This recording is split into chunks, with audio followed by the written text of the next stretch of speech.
I do is jingle dress dance, and there's contemporary and old style dance. And this dance comes from the Ojibwe. It is a healing dance, and we think about like whatever we want to pray about or focus on, and we can pray for ourselves and we can pray for our loved ones. Speaking for myself, I do have intergenerational trauma.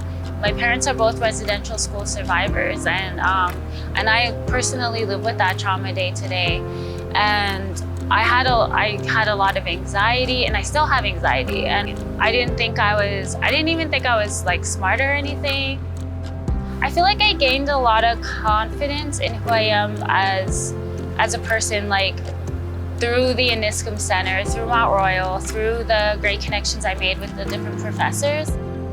The highlight was meeting my professor, Gabriel. She's Dr. Gabriel Lindstrom, and she's a professor at Mount Royal University, and she's a Blackfoot woman from Ghana.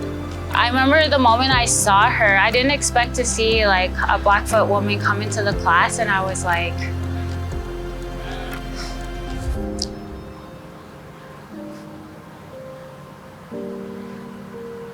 I was really inspired by her and seeing her, and I took her classes. I took as many classes as I could from her. She teaches Indigenous studies, and she's an amazing professor, and she's so knowledgeable, and she's just so kind, and she's just like everything that like I think a Blackfoot person embodies.